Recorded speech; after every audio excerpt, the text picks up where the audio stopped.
ठीक है, अब चैप्टर 4 की शुरुआत करते हैं। पहले आते हैं ऑब्जेक्टिव 1 पे। तो ऑब्जेक्टिव 1 में पहला क्वेश्चन क्या कह रहा है? पहला क्वेश्चन कह रहा है कि when Niels Bohr shook hands with Werner Heisenberg, what kind of force they exerted. ठीक है, तो बेसिकली क्या हो रहा है कि जब आप शेक हैंड करते हो तो दो सरफेसेस है जो कांटेक्ट में आ रहे हैं। ठीक है, तो इसके लिए आप कांटेक्ट फोर्स यानी कि कौन सा फोर्स होना है, वो इलेक्ट्रोमैग्नेटिक फोर्स होना है, right. Force of friction, normal force, ये सब जो है वो इलेक्ट्रोमैग्नेटिक फोर्सेस है। एंड हमें पता है कि जो न्यूक्लियर फोर्स है वो तो विद इन अ न्यूक्लियस जो इंट्रैक्शंस होते हैं उसके लिए लागू होता है। एंड जो वीक फोर्स है वो जनरली, जैसा हमने चैप्टर में आपने देखा होगा कि अगर कोई प्रोटॉन है वो न्यूट्रॉन बन जाता है या न्यूट्रॉन प्रोटॉन बन जाता है, कुछ कुछ इस तरह के कुछ रिएक्शंस होते हैं, तो weak force comes into play. तो यहाँ पर और ग्रेविटेशनल फोर्स जो है वो दोनों हाथों के बीच में ऐसे तो हो रहा है, बट मोर इट्स अबाउट जो दो ऑब्जेक्ट्स है, Niels Bohr himself and Werner Heisenberg, वो दोनों एक दूसरे पे ग्रेविटेशनल फोर्स तो एग्जर्ट कर ही रहे। जो एक्ट ऑफ शेकिंग हैंड्स है उसके अंदर ये फोर्स नहीं आ रहा है, राइट। जो आप हैंड शेक कर रहे हो उसमें मेनली फ्रिक्शन का काम आ रहा है, तब आप हाथ होल्ड करके मूव कर पा रहे हो। तो इसके लिए यहाँ पर जो है आंसर है वो हो जाएगा बी, यानी कि इलेक्ट्रोमैग्नेटिक फोर्स। ठीक है, अब आते हैं क्वेश्चन 2 पर। क्वेश्चन 2 में कहा है कि let E G and N represent the magnitudes of electromagnetic, gravitational and nuclear forces between two electrons at a given separation। ठीक है, मान लेते हैं ये इलेक्ट्रॉन है यानी एक दूसरा इलेक्ट्रॉन है एंड उनके बीच में कुछ डिस्टेंस है r। ठीक है, अब करना क्या है, हमें ई जी एंड एन जो मैग्नीट्यूड्स है उनके बीच में तुलना करनी है कि सबसे बड़ा कौन है एंड सो ऑन। तो पहले बात करते हैं जो न्यूक्लियर फोर्स है। न्यूक्लियर फोर्स आपने जैसे टेक्स्ट बुक में पढ़ा होगा कि वो मेनली जो न्यूक्लियस के अंदर प्रोटॉन्स और न्यूट्रॉन्स होते हैं उनके बीच के इंट्रैक्शंस में न्यूक्लियर फोर्स का रोल है। तो यहाँ पर तो पहली बात इलेक्ट्रॉन्स है and they are separated at some distance. तो यानी कि जो यहाँ पर न्यूक्लियर फोर्स है वो तो बेसिकली नेग्लिजिबल ही होना है। तो एन जो है वो तो सबसे स्मॉलेस्ट होना है। ठीक है, अब सेकंड क्या आएगा? सेकंड यानी कि आपको अभी ग्रेविटेशनल एंड इलेक्ट्रोमैग्नेटिक फोर्सेस के बीच में कंपैरिजन करना है। आपने टेक्स्ट बुक में कैलकुलेशन देखा होगा जहाँ पर इलेक्ट्रोस्टैटिक फोर्स जो है एंड जो gravitational force between two charge particles calculate किया गया था। एंड आपने देखा होगा कि इलेक्ट्रोमैग्नेटिक जो फोर्स होता है वो बहुत ज़्यादा लाइक 10⁻20 या 30 मैग्नीट्यूड्स बड़ा होता है from the gravitational force at the same distance. तो इसके लिए जो सेकेंड लार्जेस्ट है वो हो जाएगा ग्रेविटेशनल फोर्स एंड सबसे बड़ा जो है वो हो जाएगा इलेक्ट्रोमैग्नेटिक फोर्स।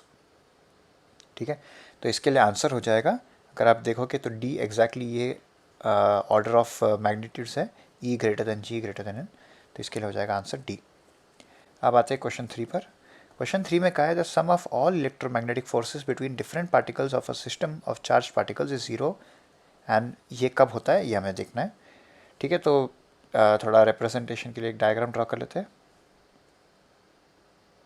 ठीक है, मान लेते हैं ये कोई बॉक्स है जिसमें बहुत सारे पार्टिकल्स है, ये आपका सिस्टम ऑफ पार्टिकल्स है, चार्ज पार्टिकल्स है, कुछ पॉजिटिव होंगे कुछ नेगेटिव होंगे एक्सेट्रा। एंड क्वेश्चन क्या है कि sum of all electromagnetic forces will be zero when. ठीक है, तो इसका आंसर एक्चुअली ये एक ट्रिक क्वेश्चन इन अ वे, क्योंकि आंसर इज ऑलवेज। ठीक है, एंड ये ऑलवेज क्यों है? क्योंकि आप मान लीजिए आप दो पार्टिकल्स को देख रहे हो, ज़्यादा नहीं। ठीक है, मान लेते हैं कि दोनों पॉजिटिव है। ठीक है, तो आपको पता है कि जो पार्टिकल 1 है वो पार्टिकल 2 पे एक फोर्स एग्जर्ट करेगा, रिपल्शन का इन दिस केस, क्योंकि दोनों पॉजिटिव है। उसे रिप्रेजेंट कर लेते हैं F12 से, यानी कि फोर्स बाय 1 ऑन 2। लेकिन आपको पता है कि न्यूटन्स थर्ड लॉ यहाँ पर लागू होता है एंड यानी कि every action has an equal and opposite reaction. तो क्या होगा कि फोर्स एग्जर्ट करेगा पार्टिकल 2 भी ऑन पार्टिकल 1, जो कि होगा इन दी अपोजिट डायरेक्शन। एंड उसे आप रिप्रेजेंट करोगे F21 से कि force by 2 on 1। And Newton's third law आपको ये कहता है कि F12 इक्वल्स नेगेटिव F21 अगर आप वेक्टोरियली देखोगे तो, यानी कि मैग्नीट्यूड तो सेम है लेकिन डायरेक्शन एग्जैक्टली ऑपोजिट है। तो जब आप ऐड करोगे इनको, ठीक है, आप जस्ट इसको अदर साइड पे ले आओ, तो ये हो जाएगा F12 plus F21 will be zero. ठीक है, यानी कि आप कोई भी दो पार्टिकल्स को ले लो तो उनके बीच के जो फोर्सेस होंगे वो एक दूसरे को equal and opposite forces apply करेंगे, तो जब उनको ऐड करोगे तो वो ज़ीरो हो जाएगा। एंड ये ट्रू है कोई भी दो पार्टिकल्स के लिए।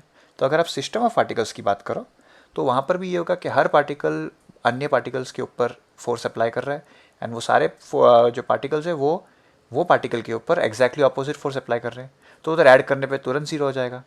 एंड ये आप हर पार्टिकल को देख कर सकते हो, तो सिस्टम ऑफ पार्टिकल्स के लिए भी ट्रू होगा। तो इसके लिए ये हमेशा ही ट्रू है कि जो इलेक्ट्रोमैग्नेटिक फोर्सेस होंगे of a system of particles, उनका जो समेशन है वो ज़ीरो होना है। इनफैक्ट आपको इलेक्ट्रोमैग्नेटिक के बदले अगर आपने ग्रेविटेशनल फोर्स की बात की होती तो भी ये ट्रू होता, क्योंकि हर पार्टिकल जो है वो एक दूसरे को इक्वल एंड ऑपोजिट तरीके से पुल करेगा, तो जो सम होगा उसका वेक्टर सम वो ज़ीरो हो जाएगा, एंड इसके लिए जो नेट सम है वो भी ज़ीरो होगा। So this is always true कि कोई सिस्टम ऑफ पार्टिकल्स है तो उनके जो इंटरनल फोर्सेस है they will all add up to zero. So यहाँ पर answer will be D, which is irrespective of the sign of the charges. अब आते हैं क्वेश्चन 4 पर।